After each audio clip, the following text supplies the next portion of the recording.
Limang TikTok affiliate mistakes na pwedeng makasira sa account mo.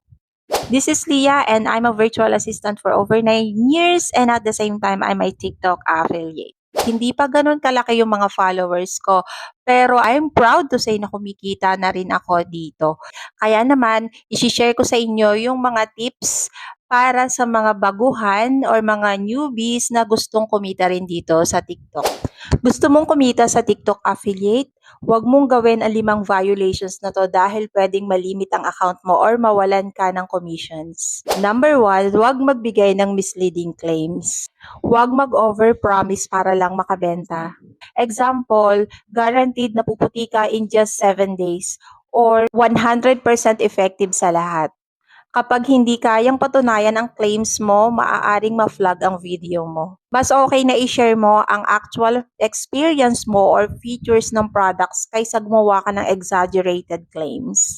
And number 2, huwag magnakaw or mag-re-upload ng videos ng iba. Maraming content creators ang nagda-download ng videos ng iba tapos inire-re-upload. Kapag copyrighted ang content or inireport ng original content creator, maaaring matanggal ang video mo or magkaroon ka ng account violations. Mas magandang gumawa ka ng sarili mong content kahit simple lang. Mas gusto rin ito ni TikTok algorithm. And number 3, huwag gumamit ng copyrighted music. Hindi lahat ng trending sounds ay pwedeng gamitin sa affiliate videos. Kapag commercial ang content mo, may mga music na restricted. Kaya mas safe na gumamit ng sounds mula sa TikTok Commercial Sounds Library or royalty-free music. And number 4, huwag gumamit ng fake reviews. Huwag mong sabihin na nagamit mo na ang product kahit hindi naman. And number 5, huwag mag-spam ng affiliate links. Iwasan ang paulit-ulit na pag-comment nito or paglagay nito kung saan-saan. Focus on creating helpful videos and then naturally mong i-promote yung products. Mas gusto ni TikTok ang content na nagbibigay muna ng value bago magbenta. Lagi niyong tandaan na mas mahalaga ang consistency at quality content kaysa hard selling. Kapag inalagaan mo ang account mo, mas lalaki ang chance na mas malaki ang maging commission mo. Follow me for more TikTok affiliate tips, content ideas at tutorials para mas mabilis kang kumita online. 5 TikTok affiliate mistakes na pwedeng makasira sa account mo. This is Leah and I'm a virtual assistant for over 9 years and at the same time, I'm a TikTok affiliate. Hindi pa ganun kalaki yung mga followers ko, pero I'm proud to say na kumikita na rin ako dito. Kaya naman, isi-share ko sa inyo yung mga tips para sa mga baguhan or mga newbies na gustong kumita rin dito sa TikTok. Gusto mong kumita sa TikTok affiliate? Huwag mong gawin ang 5 violations na to dahil pwedeng malimit ang account mo or mawalan ka ng commissions. Number 1, huwag magbigay ng misleading claims. Huwag mag-overpromise para lang makabenta. Example, guaranteed na puputi ka in just 7 days or 100% effective sa lahat.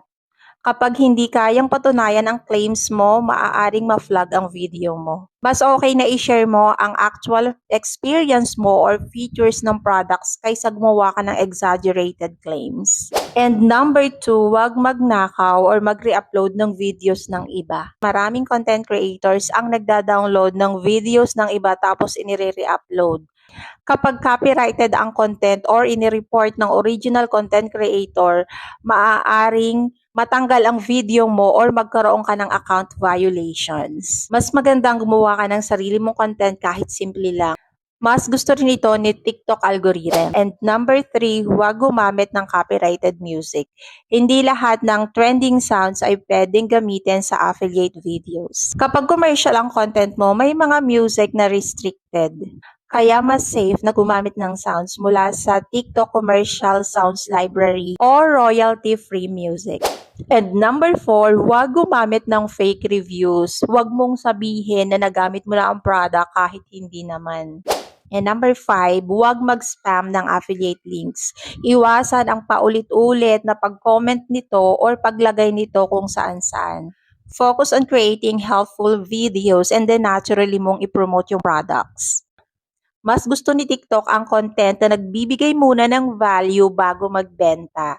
Lagi niyong tandaan na mas mahalaga ang consistency at quality content kaysa hard selling. Kapag inalagaan mo ang account mo, mas lalaki ang chance na mas malaki ang maging commission mo.